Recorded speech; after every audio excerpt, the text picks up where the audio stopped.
Conversing is produced and distributed in partnership with Comet Magazine and Fuller Seminary.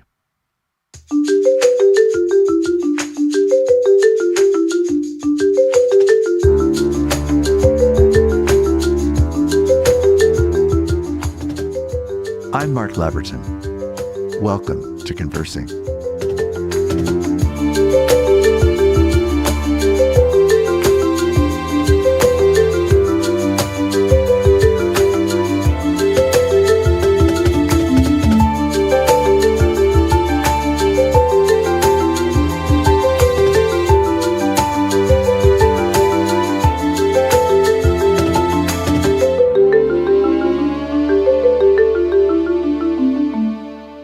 I'm excited today to welcome as our guest on Conversing Dr. Matthew Smith, the president of Hildegard College in Costa Mesa, California.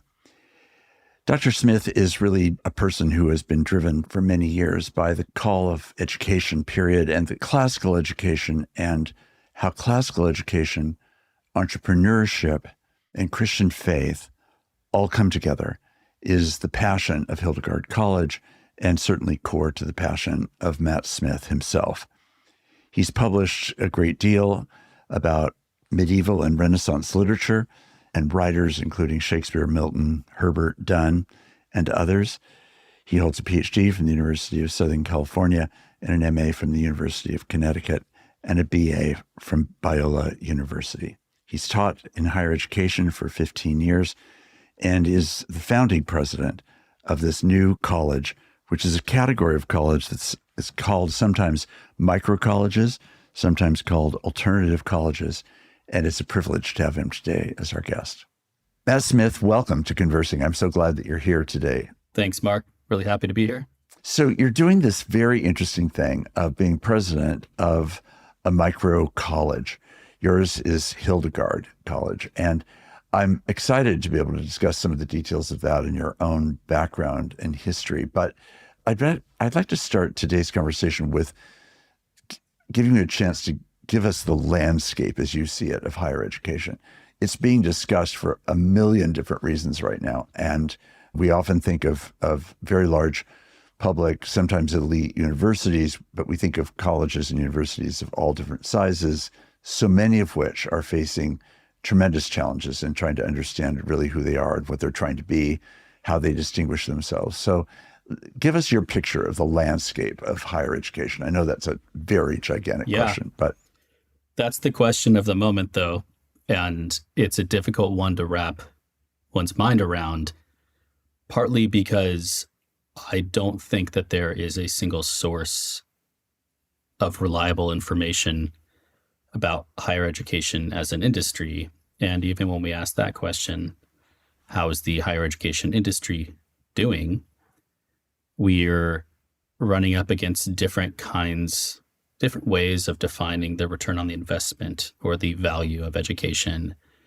And I think that question defines our moment right now. And one way to describe it might be through innovation in higher ed. And I know you have a lot of experience with this as well. And most of us are very familiar with, I think, what is the greatest and most established form of innovation in higher education, which is through online and professional education. So when education became asynchronous and was put online and was offered to people at accelerated rates decades ago for the first time, that was an innovation similar to other forms of disruption in industries. And it's not one that people like myself or you that I assume that have worked mostly in, I'll use the word broadly, traditional educational contexts that value actual interpersonal interaction with students mostly work in. And so it's not one that a lot of people paid attention to. And it's also not one that, in my context, affects all that many traditional four-year college-going students. Instead, it affects different sorts of students, like adult students. And we can think of variations on those innovations. So we also see innovation in early college credit for high school students, as early as AP, advanced placement testing, and other programs like that, but also dual enrollment.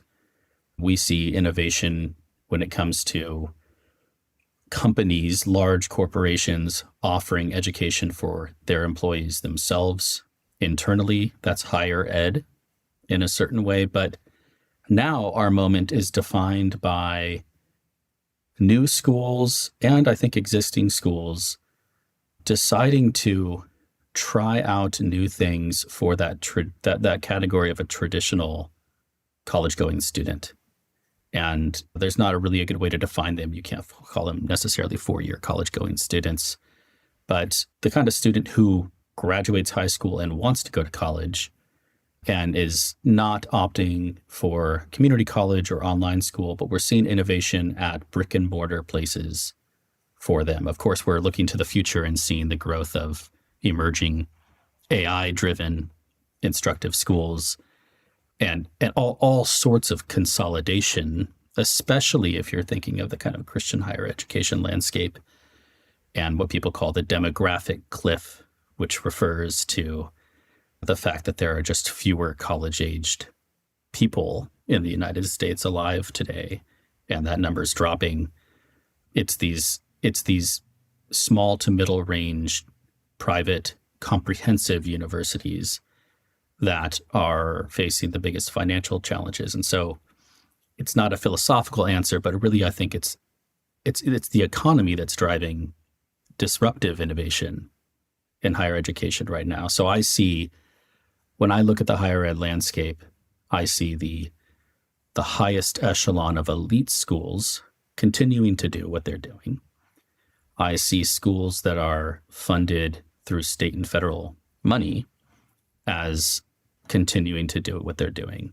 But I see virtually every other kind of institution trying to figure out how to create a corner in the market, how to define the value proposition they're asking. Is it for job readiness? Is it for personal transformation? And sadly, to me, most of these schools are endeavoring at least to promise a fruitful career if you graduate from our school, and leaving behind what most 18 to 23-year-olds actually need, which is becoming adults, becoming responsible, world-ready, and in my opinion, wise and faithful adults. Right. Well, that's a great overview. Matt, I know that you are the president of Hildegard College and that it is part of a movement that you're describing, or some of these innovations of small schools, deliberately small schools, who are trying to offer the kind of formation education that you were suggesting, I think, in your comments.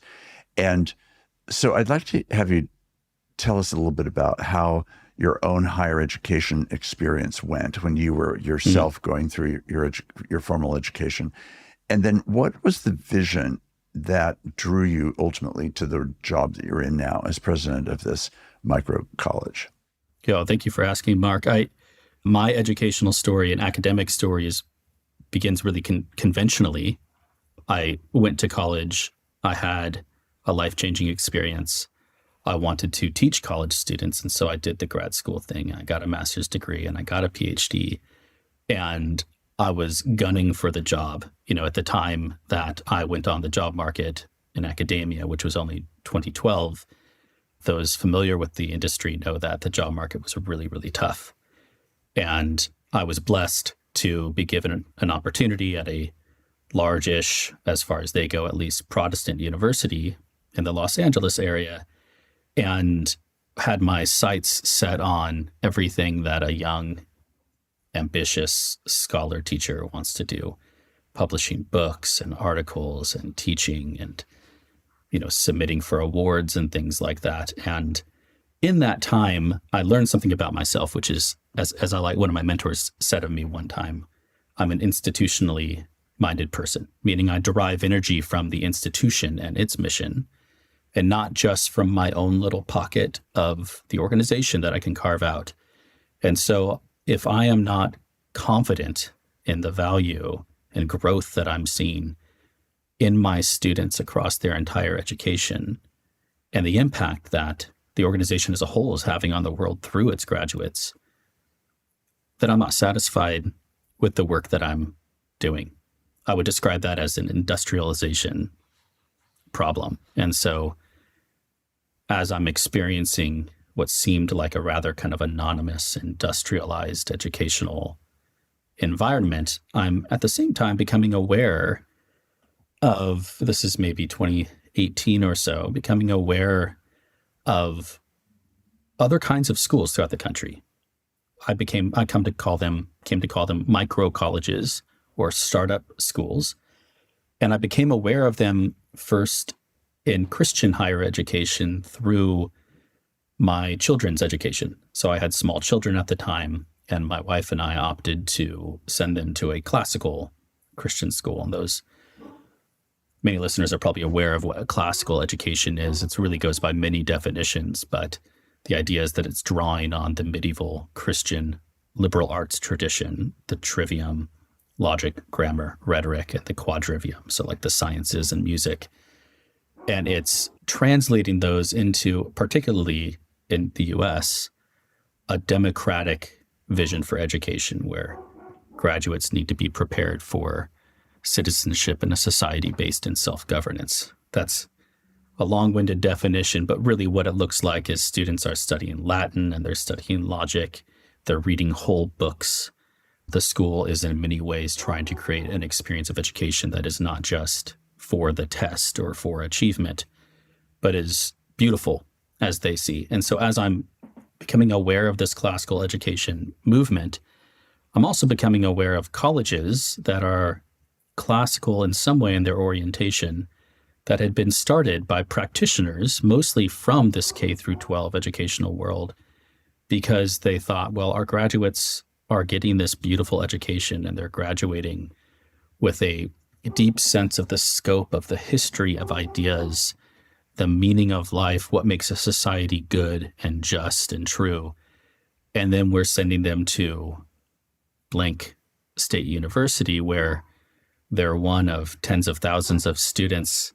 None of them share, very few of them share the same basic understanding of what learning is for. And so these folks just started colleges birthed out of churches, birthed out of high schools, or just out of organic communities already existing. And as they did this, they succeeded. And these are schools that they didn't at first care at all about accreditation. They didn't think about, how to create brand recognition. And they weren't connected to each other. They were just starting.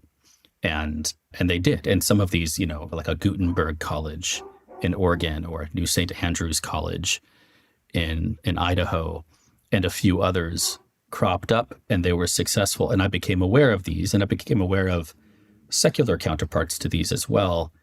And so my imagination was so captured that I just took a semester off. I had a research award, and I think I just front-loaded all my research in the summer.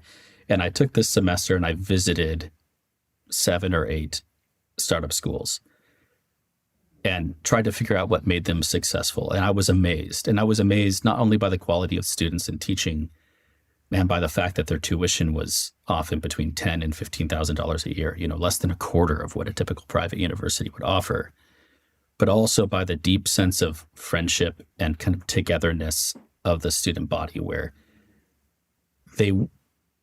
their school spirit wasn't about athletics or an alumni network or a brand. Their school spirit and their sense of belonging was anchored in a shared vision of the end of learning, be it union with God or elevation of the mind or changing the world for good or whatever it might be. And so my imagination was captured. I saw a different way of doing it. I began to study and think about higher education as an industry, and I thought, this is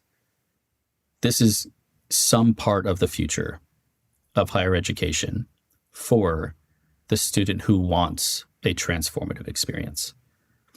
So from there, the work of building Hildegard College in Southern California here was started, we're different than some of these schools, which I would describe as kind of classical adjacent, that emphasize the liberal arts exclusively, in that me, and when I say we here, I mean folks that came into conversation and co-founded the school with me, we saw a need for helping students convert this deep liberal arts knowledge into real world action, meaningful work, service to others.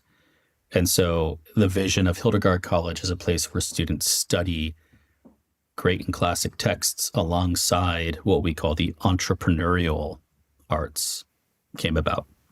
Got it. So I think for some people that might be hearing about this, they're wondering, for example, what is the correlation between these micro colleges and the experiments that they are and homeschooling? And then how is that connected also to what is commonly, I think fairly and commonly related to a very conservative political agenda? Yeah. Micro colleges, homeschooling, and a conservative agenda, right?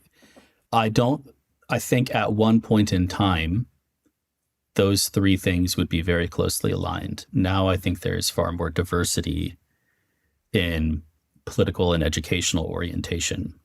So for example, homeschool education, which has grown in so many ways over the past couple of decades. It used to be that if you were homeschooled, you were probably literally learning at your kitchen table, being taught by one of your parents. Now, most of the homeschool students and applicants that we interact with are part of a what I would call a school.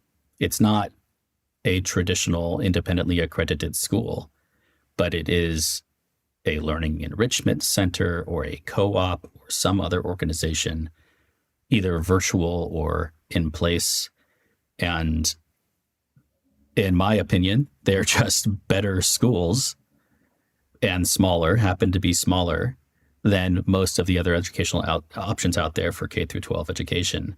Some of these homeschool programs are classical, and there is definitely a sizable, maybe even the majority portion of the classical education movement that is very conservative politically, but not all of them. And so now I think as the homeschool world has grown and diversified in the ways that people can engage with it, so have these micro colleges. And it only makes sense that startup colleges they need students and they need people to buy into it. And they need people who are willing to take risks. And people tend to take risks when they're so deeply motivated by something that it outweighs the risk. And so the risk might be, my child doesn't go to, or my teenager doesn't go to a college that has that traditional, the big NCAA Division I football team, or, doesn't have 75 different majors in it or something like that. Or maybe in some cases doesn't have accreditation. What does that mean? I need to wrap my head around that and not just assume things about it that are false. And because those are risk takers, I think early on, nothing really motivates action in our country in many ways as politics does. And so early on, those were definitely, I think, many still are, I would describe as far right-wing in their political orientation. But a lot of these micro colleges, especially in the Christian world, and I have to say that one of the things I admire the most about this movement is that Christian colleges have been at the vanguard of innovation for that traditional college-going student through the growth of these micro colleges. It's Christians who are starting these schools and becoming educational entrepreneurs in a way. And so a lot of these schools are not especially political in orientation. Instead, their focus might be on an educational vision organized around service and love of one's neighbor, or around, in the Catholic liberal education setting. So I'm thinking of Wyoming Catholic College, this wonderful, I don't know if they would call themselves a micro college alternative, a very small college in Wyoming, where they're riding horses and learning about the outdoors and studying the great books and the Catholic tradition at the same time at an more affordable price than most private schools that offer a far less kind of immersive experience. That's not a school that if you go to its website or if you visit campus, you're going to be splashed in the face with the waters of political ideology. And so there's, I think this, maybe the second or third wave of a lot of these Christian startup schools has moved a little bit away from defining themselves counterculturally on political lines and more towards, no, this is a community of people seeking Jesus together and trying to figure out what that means for us as college students. Right. So then now take us to Hildegard specifically and the particular vision of Hildegard. That landscape that you've just painted helps us, I think, get a much bigger picture of the general framing and the various experiments that are going on. But what is Hildegard's experiment? Yeah, Hildegard College, named after Hildegard of Bingen, of course, Indeed. the medieval abbess, and who's a polymath, right? So she made medicine and science, and she wrote philosophy and theology, and of course, music. And she was a maybe visionary, she's a spiritual visionary, right? Yes, a polymath. She did a lot of things. She didn't specialize in one thing. Our two kind of animating educational ideas at Hildegard are first that young people benefit from reading the greatest books that history has to offer. And we don't have a strict canon that says, well, it's only people from these civilizations or something like that. But we unapologetically read whole books together from Plato and Homer all the way up to 20th century authors from different places and different backgrounds. We read them, we discuss them. We don't have lectures. We don't have traditional examinations. Students are evaluated based on their engagement in class, their writing, the projects they do, their oral examinations. So it's this very old school approach to Christian liberal arts education. And yet we combine that with the entrepreneurial arts. So we use the term, borrowed largely from our friends over at Praxis, those that might know Praxis.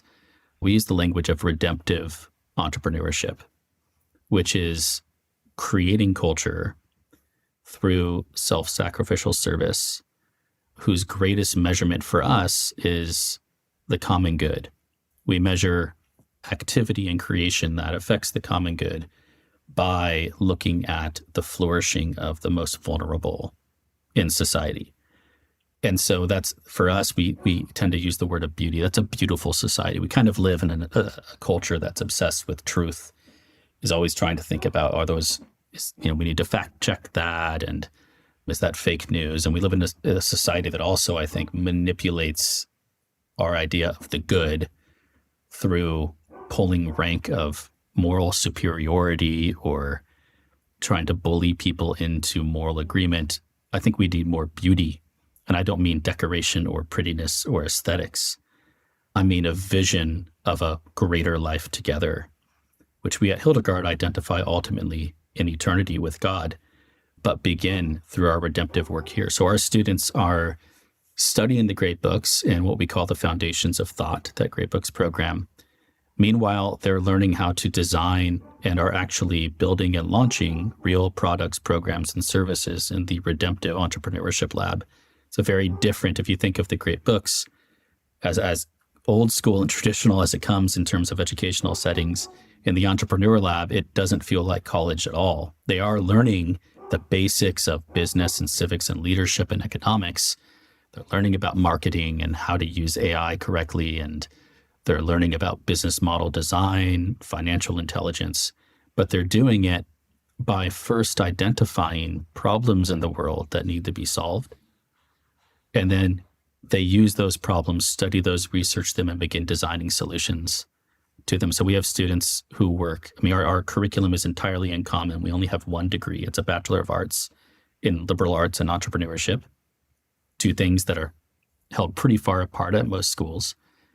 And yet, even though it's an entirely common curriculum, our students are working in all different industries, mental, behavioral health care, sustainable agriculture.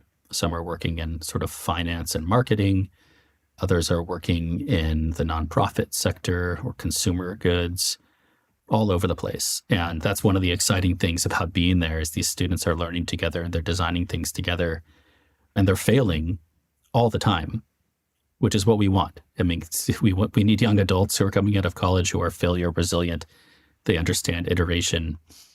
They have that grit, as people like to say. So our students are trying things out. And we're not asking, we're not saying, hey, we're going to teach you marketing. So we're going to read this textbook on marketing, and then you're going to take a test that tells us whether you know how to create a marketing campaign. Instead, we're saying, no, create a real marketing campaign and then launch it and then see if you get customers and leads. And then we'll know if you know how to create a marketing campaign. And probably on your first try, it won't work. And that's okay. So we're going to troubleshoot it, and then you're going to build it again. And over the course of 4 years, as they build up their understanding and practice in all of these areas, they're eventually able to truly, I think, this is the aspiration. We're only 3 years old right now, so we don't yet have graduates, but the aspiration is that eventually they're going to be able to integrate this deep kind of intellectual and moral formation in the great books with their entrepreneurial work, because it's what animates them. Our motto is to seek, to love, and to create. First, you need to seek what's true and good, what's worthy of being loved. Then you need to be formed into the kind of person that loves it. And then finally, the natural outlet of that is creation. And so while I respect a lot of schools that separate students away from culture and say, we're going to find our enclave and study for a few years, remove from society, Hildegard is not like that. Our students are very much immersed. They're always going places. They just came back at the end of the term from a week in Portland where they studied alongside and interviewed a host of redemptive entrepreneurs there. Last year, they were in El Salvador working with community development organizations. And we just get our students out there, experiencing the world, exploring different ways to make an impact.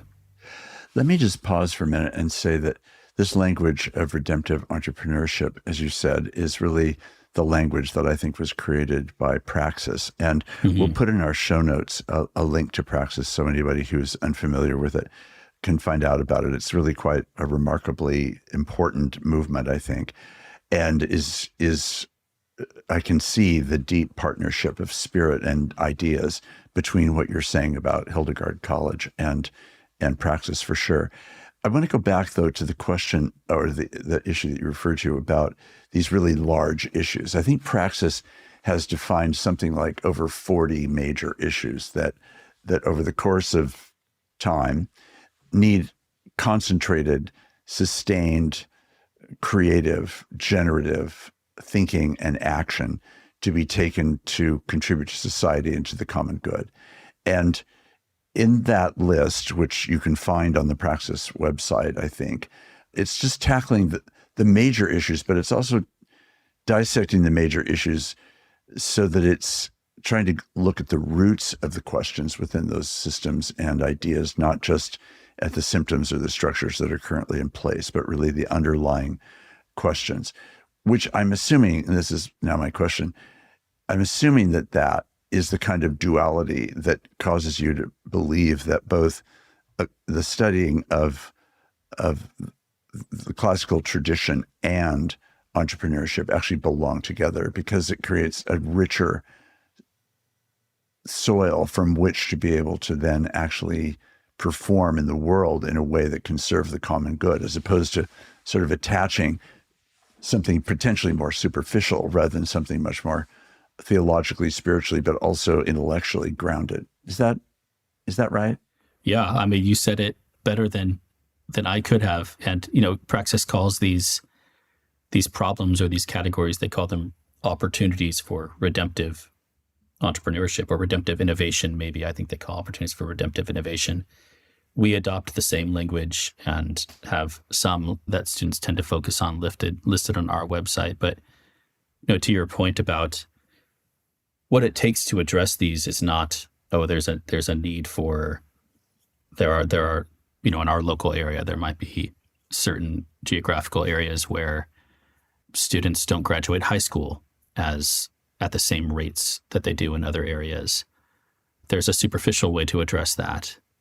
But if you look more systemically, as we try to coach our students to do, there are deeper reasons for that, deeper reasons that go to family and matters of immigration and poverty and economic advancement, those sorts of opportunities, schools and school funding, I mean, all sorts of things.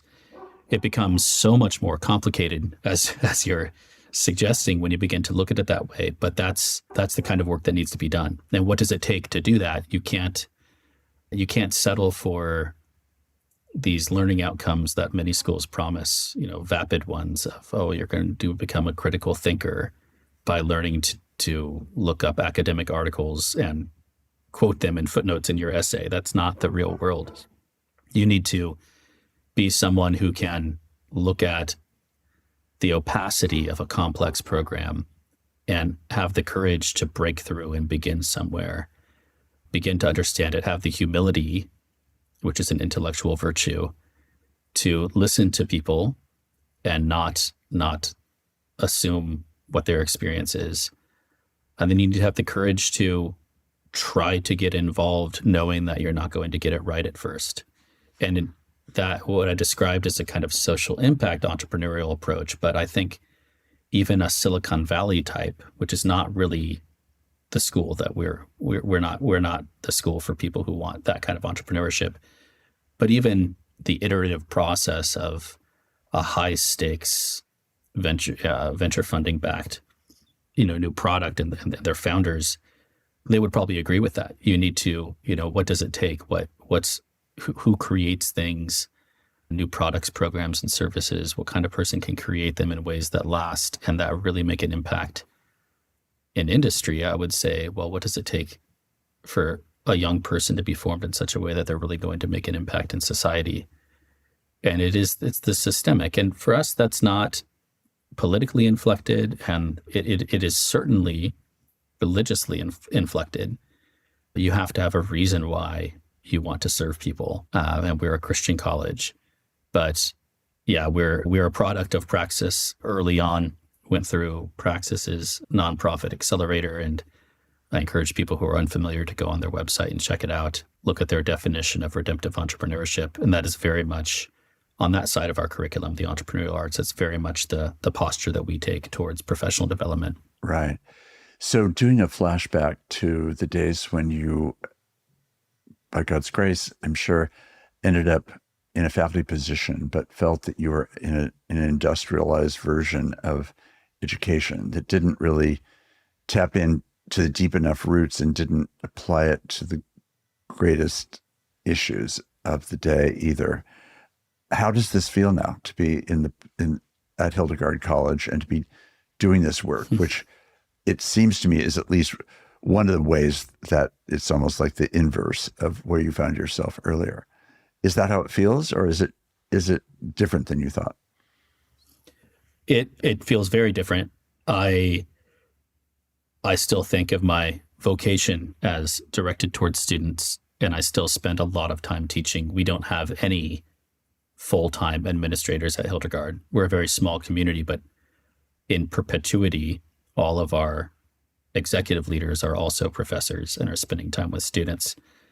So of course, my time is spent differently in all of the ways that a startup founder and director who is wearing many hats is going to experience. But on another level, it's funny if sometimes, so our entrepreneur lab is open to students at other universities. So students at neighboring universities can sign up as a kind of part-time study abroad to take classes with us.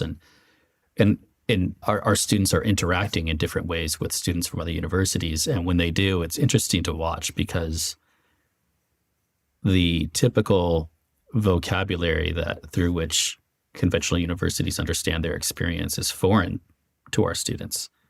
A student at another school might talk about their gen ed versus their major. Oh, I'm trying to get my gen ed, quote unquote, out of the way. General education. Yes. I want to get it out of the way. Yes. And our students will look at them and realize, we don't ever use that term general education.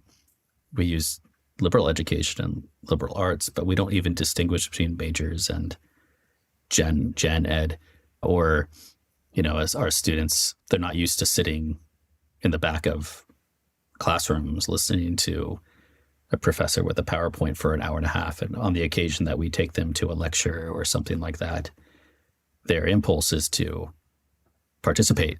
They're listening, but they're scribbling notes and getting ready for the Q&R session with the presenter. And my experience mirrors my students in many ways. I have to say, and this is not something I'm particularly happy about, but as I interact with other universities, I'm easily frustrated by how slowly they adapt and work. There might be a great idea, and as you really dig into what it would look like, maybe it's an idea for collaboration or something, you realize, oh, you're 18 months out from implementing that idea. Excuse me. Whereas at Hildegard, we could have a leadership team meeting this Thursday, and by next Thursday already be creating or rolling something out, which is, that's the Much advantage of a startup, is you're flexible and fluid. Mm-hmm. You can respond to needs. And we do that all the time. Our students think of themselves as co-founders with us. It's a small cohort. They've bought into the kind of experience and education they're getting, and they're champions. They're part, we're laying out our, this year they studied marketing, growth, and influence at the Entrepreneur Lab, and we use Hildegard College as one of the examples. We'll look at how we handle marketing, growth, and influence, and let's get you guys involved. And they do. And they don't think there's anything unusual about that. And I think that I've internalized that as well. To me, education is about mentorship, and it's about conversation and collaboration. It's about total authenticity when it comes to asking big questions. What does it mean to be free? Who is God? What is nature? There's no sense of internal competition or posturing. And when I come across those things, which used to be daily occurrences, I'm reminded of the kind of conventional world that I'm not part of anymore. Right. So when I hear you describe what's happening in the micro colleges and at Hildegard, one of the colleges that comes to my mind that has a much longer historic arc, a very, very long historic arc, is St. John's College, which is primarily in Annapolis, Maryland, but is also now in Santa Fe. I just wonder, as you think about that school, which has been long committed to a classical education of a certain kind, where you study the original languages, you read all the texts in the original languages, you do math, as it were, through reading the philosophy of mathematicians and physicists, not just so forth. Now, that isn't specifically your project, I realize, but that is a commitment to a classical education. What I think would be contrasting, and this is what I'm wondering about, is that it's not my impression that St. John's then turns to the questions of, for example, entrepreneurialism, or how this ends up showing up in culture and society. It's more of a personal and societal formation, I guess I would see it as being. How do you sort that out? How would you distinguish what you're doing from what St. John's has done? Yeah. St. John's, I would say on the Roman Catholic side, you have Thomas Aquinas College, which is a little bit younger, but still has been around for, half a century or more. Thomas Aquinas College in California also has a second campus in New England. And of course, St. John's has 2 campuses. Those are great books. Well, St. John's is a great book school, which is, early 1900s, Mortimer Adler, the University of Chicago. Many people have seen those Britannica great books of the Western world sets. And, as I understand it, that kind of education is about the formation of mind for this, understanding the history of ideas for the sake of protecting what has been good in our societies and advancing it. And there's not really a strong political or religious ideological principle at play there. I think there could be more progressive and more conservative versions of that. St. Thomas Aquinas College, which they would not use great books as often in their nomenclature as they would use Catholic liberal education. but it's similar. It's a deep study of music combined with great books, study of theology, logic. And those schools are, if you ask them, and they're going to be happy to give you, people that ask this information about the success of their graduates, they're going to be able to showcase people who are successful in industry and in civic leadership and so many other ways, because that kind of education works. It's harder, right? It involves more buy-in. And it's true that schools like that are not, I don't know that they're purposely eschewing the application of the liberal arts, but one interpretation would be that they do purposely exclude application or professional application of study out of a sense of the purity of it. We might think of an author like Cardinal John Henry Newman, who describes education as its own end. Learning is a good in and of itself. I believe that. I also believe that you can't hide it under a bushel, so to speak, and that, especially as a Christian, when you gain the tools to understand the human condition, understand things about goodness and flourishing as well as things about suffering, when you understand the state of mortality, the fact that everybody will die and we need to live lives worthy of eternity, that charges you, that should ignite a fire. And in my time visiting what I would describe as classical colleges in 2018 or so, schools that really did only focus on the traditional liberal arts, there was no professional development, and they would say they purposely don't do that. And that's honorable. There's something, you can spend a lifetime studying those things. 4 years is no big deal. But their graduates, the most frequent feedback I would hear is, I loved my college, but I wish they would have taught us, quote unquote, how to do something with what we learned. And the fact is that they do figure out how to do something with what they learned. But I think these days especially, we can do more to help launch students into that. So we have our students, they might go on to traditional things like graduate school. They might decide to start a family after college, but many of them are building ventures now that they'll continue to run and grow after they graduate, or they'll take the artifacts and portfolio they've built to kind of parlay into working for an already existing organization. I don't think that there's a conflict between the liberal arts, the arts of liberty, the study of the order of things, as it were, and action and application in society. I think that kind of, if we look at the great luminaries that we point to of liberal arts education, Boethius and Augustine and the Protestant reformers and so many more, even the American founders, you don't know these people today because they were really good at studying.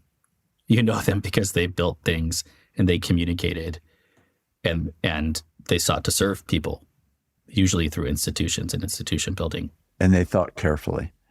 Yes. Yeah, they were unhesitant about thinking. I really do find the vision very compelling, and I've always been a huge advocate of liberal arts education, and my own background was in philosophy and English and political science. It was really, I went to college with a great longing to simply just become a more educated person. And I didn't have in mind at all where it would land. I knew that those questions had to be sorted out eventually, and I thought they would be, but I felt like I wanted to just learn as much as I possibly could. At 18 years old? Yeah, I had just a hunger for that, really, even when I was in high school. And so it was a great gift to me to be in a small liberal arts college, in my case, Whitman College, with faculty who were simply committed to teaching and in that sense to formation, both personal as well as in the classroom and so forth. And certainly in the small classes that college provided, you ended up having a great deal of non-lecture based teaching that happened as a result of having a small college that could take, I remember, for example, just one example was a whole semester where all we did was read Paradise Lost. Oh, right. And, Yes. and that was a high point of my academic experience as an undergraduate, right? And so I hear what you're describing and I envy it, because if I was going to go back, I would want to do even more of that education and move into different disciplines, but just keep doing undergraduate degrees. It would be a great thing as far as I'm concerned. But I do think there's a beauty to what you're saying about the need for wedding this kind of deep, reflective, historical, theological, spiritual, philosophical education into an education that also is concerned about the future and the role of entrepreneurial leadership, in whatever context, whether that's a person's profession or whether it's simply their citizenship. It's a really marvelous value. And so I guess what are the problems doing what you're doing?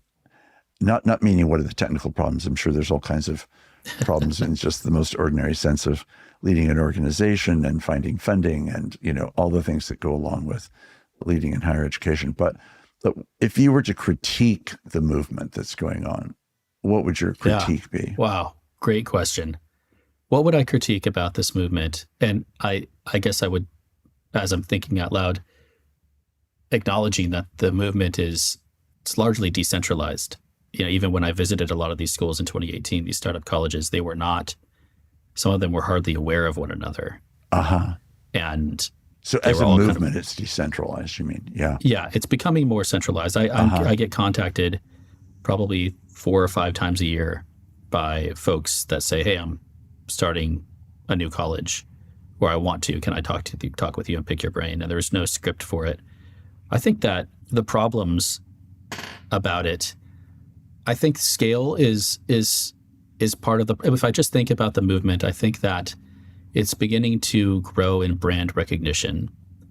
But I imagine if I were to list off the first 10 micro colleges or new-ish alternative colleges that came to mind that I'm familiar with, I would imagine the average listener to this podcast might know 1 or 2 of them. And higher education is a funny industry because people, it's so insulated from traditional market forces through things like federal funding and accreditation compliance and just in general kind of social expectations that in the end, students are still mostly choosing the students that choose a 4-year college, not, a 2-year college or other models, but they're still choosing something for the sake of an experience. They want a big college experience. And I don't blame them. They've just, they're young adults. They're independent for the first time. It's challenging to, of course, students at Hildegard College, they become great friends. They have all kinds of experiences. They're enjoying their time, but it's also hard. It's rigorous. We're calling our students to something that's difficult and needed. They don't have the opportunity to, I'm having an off week, and so I'm going to show up to class in my pajamas and sit in the back. I'll have my hoodie on with my AirPods in, listening to Kendrick Lamar and chilling out, and I'll get the notes from my friend later. Our students can't do that. It's clear within the first 5 minutes of class whether a student has come prepared to discuss or not. And if they're not, that's fine sometimes. But they're in the habit of telling us that they're not. And we tell them to go take a nap for an hour or something. Right. But I think it's a challenge. I'm not being a kind of curmudgeon in saying this, but students, young adults these days are different than they were 20 or so years ago when I started teaching in higher ed. And I'm sure you could attest to this even better than I can. In ancient of days. Yes, they're different. I mean, Right. how would you catalog kind of the main differences that you've seen in college age students over the decades? Well, I do think one of the things I've noticed, especially even the years that I was adjacent to the University of California, Berkeley for all those decades, I did progressively find that the university, in all of its greatness, which it is an absolutely astounding privileged context for students to be at a university like Cal, but I did find that increasingly the university surrendered its liberal arts dimensions and became increasingly a university of people who were learning what sometimes felt like technological and scientific trades rather than being formed and educated in a deeper and broader humane liberal arts kind of sense. And there were many students, many students that I knew that graduated from Cal who never wrote a single paper during the whole time they were undergraduates. Oh, wow. Yeah. That was just unfathomable to me as an undergraduate education. I get it completely in graduate school, but now it's really pervaded a great deal of university life. And it's segmented in that way, which not only means that you're just studying principally one, you might be doing, as what we were talking about earlier, general education, but it seemed minor and not very influential on the whole in the students that had majors, whether it was in business or technology or sciences of some kind. So I think insofar as a university like that, which I realize is not every college, but in that kind of context, I was aware that this drive toward a high-paying, successful profession as the reason for higher education was ever more prominent, it felt to me, every year, rather than something that felt like it was that, but it was also this broader sense of education. So I often felt, frankly, during those years, like I wish that there was an opportunity for Cal students to also do a full-on liberal arts education, which of course is exactly what they've not chosen, and in most cases, and not what they're not going to receive at Cal.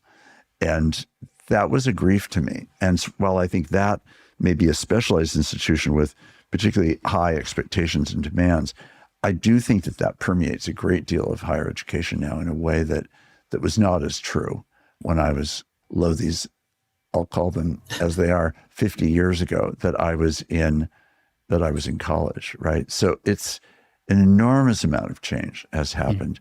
Some of it's been really much for the better, legitimate that people need to find work and education that they feel is really significant for their future in this pragmatic sense and professional sense.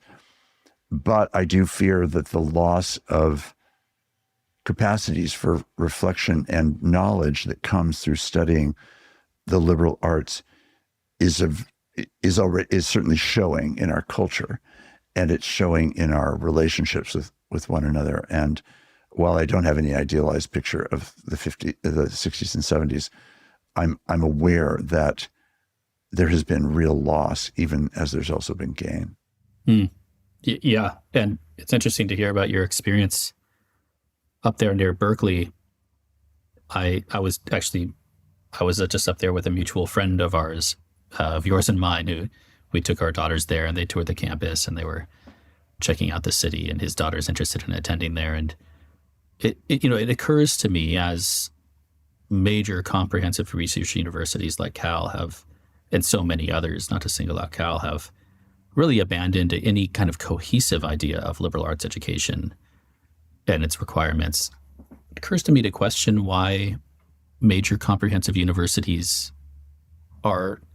exist the way that they do. Like, what's the benefit of going to a university where there are nursing students and mechanical engineering students and pre-med students and psychology students and education students? And I used to ask the students at a university where I used to serve on faculty why they chose this school, and there were about 75 majors at the time. And one of the most common answers was all of the options. We have so many options here. And I said, oh, well, what, you mean majors?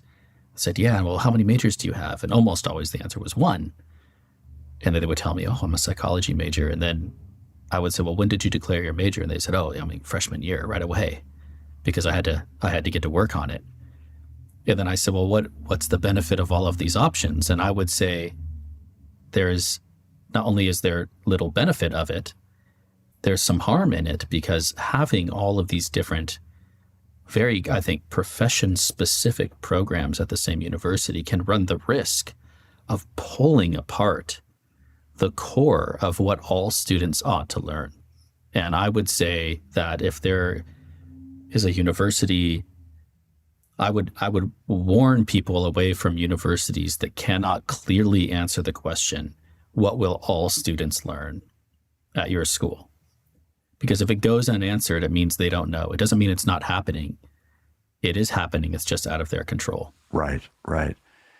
And so much of it becomes informal rather than formal. Yes, yes. I think of one public university that I know on the East Coast who had a major curricular revision in order to address just this set of factors. They have very, very high academic standing. They care deeply historically about the big ideas and issues of classical education. They definitely have all of the technology and science education that you could possibly seek in any university. But they really felt that they lacked a sense of central core that wouldn't fall prey to being accused of that kind of elitism of just the Western tradition, for example. And on the other hand, they didn't want to abandon the Western tradition for the sake of giving way just to technical fixes of education rather than actually formation experiences. And they have now been living with this revised curriculum for a number of years.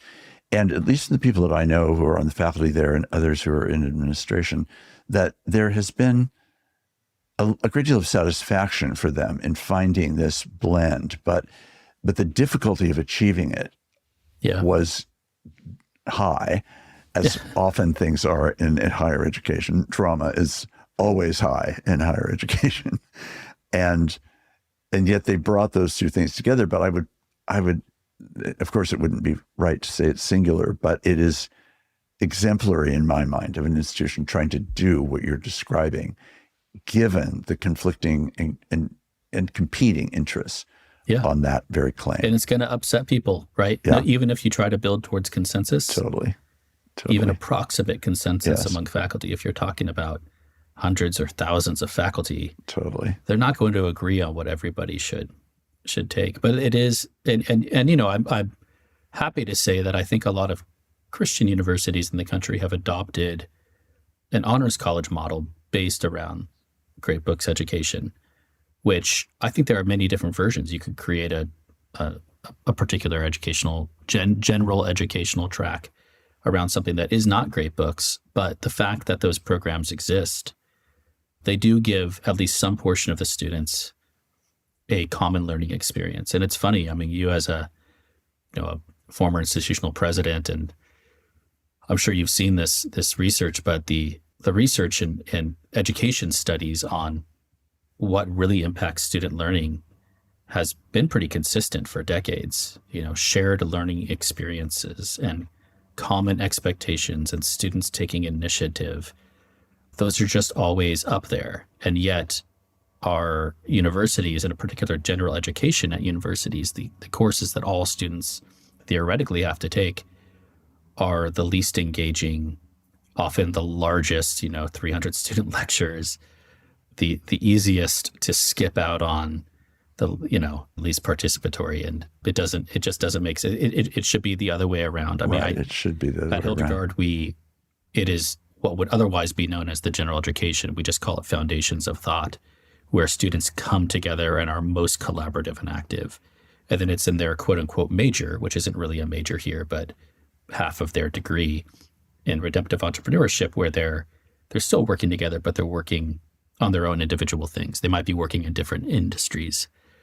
Very passionate. It's one aspect of my story. I was an English professor for about 10 years at a university, and I kind of stopped believing in the English major. And my apologies to people who might be English majors or English professors here. I still love literature and I love writing, and all of those great authors that you talked about Paradise Lost. I've written essays and books on Renaissance literature. I love it. But the English major, I would have students undeclared, that is students who had not yet chosen a major, freshmen, come to my office hours and ask me, thinking about being an English major, what do you think? And I found myself not being able to tell them, go for it, because they're only studying literature. And I thought, well, the argument for studying the liberal arts is that it's studying the intelligibility of the world. It's teaching you how to understand the first principles of things. It's showing you the order that that makes all phenomena intelligible. And it can't be just through studying imaginative literature. It needs to include all of the humanities, philosophy and economics and history. But for that matter, it needs to understand the natural sciences, geometry and physics. You need to think about music as the kind of incarnational harmony of mathematics and the sensory world. And so I stopped telling them to do that. And instead I turned my focus towards general education and tried to be something of a positive force there. But it's difficult when universities deprioritize general education. Not to get too into the weeds, but that was a significant part of my journey, is learning, the English major is not really something I particularly believe in anymore. It's not a profession, right? If you're a nursing major, you're very likely going to become a nurse. You're not going to become a professional Englisher. Right. And only a tiny fraction of our graduates will go on to become professors. Yeah. I think for me, the value of an English major was that I went to school to learn to think and to write. And I did have the equivalent of several other minor degrees that I had done in political science and in art history and in philosophy. To your point, it certainly would not have been a good educational experience to me if it had only been English.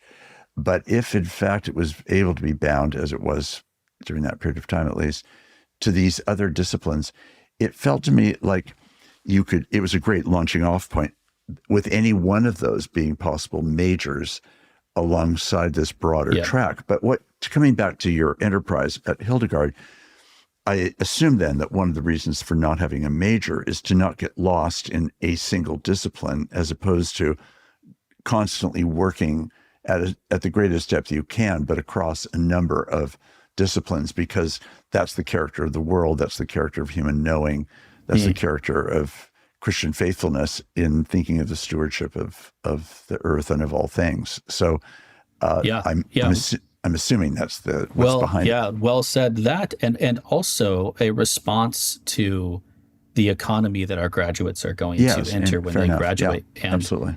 We did a lot of work with organizations and executives, people that hire, at least historically hire college graduates. And we interviewed many of them, but also the research is out there. And you can see what they find lacking in college graduates and what traits they most want.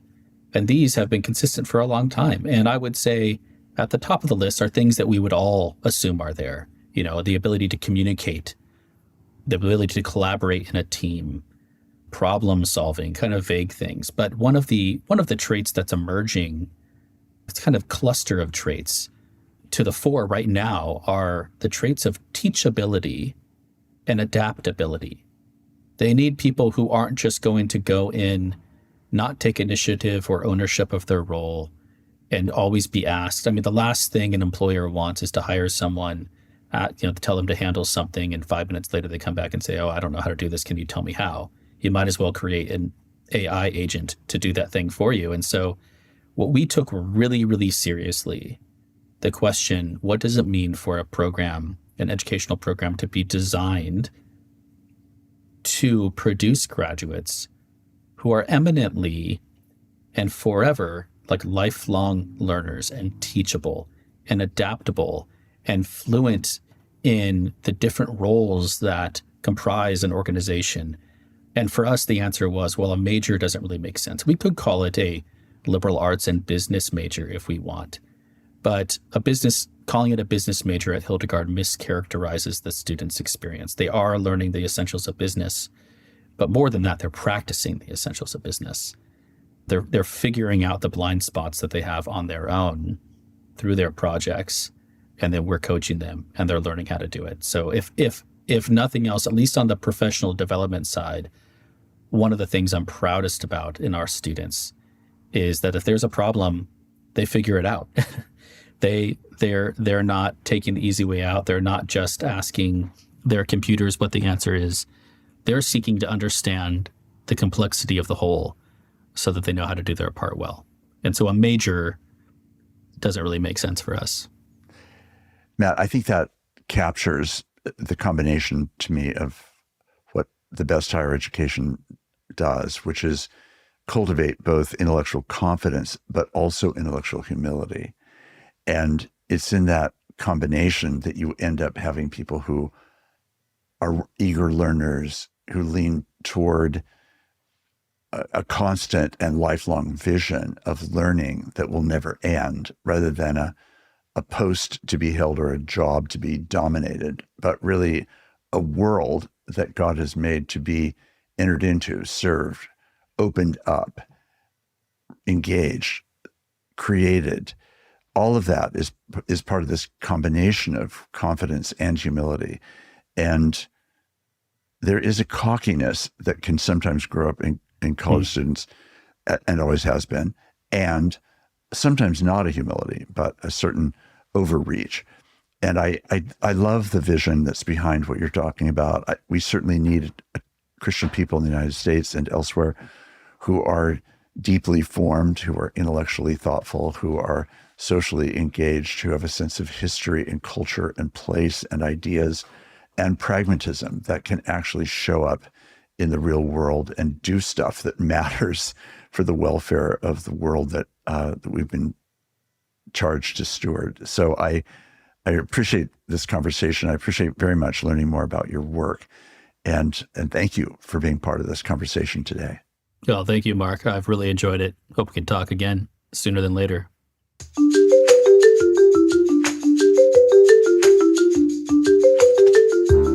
Conversing is produced and distributed in partnership with Comment Magazine and Fuller Seminary.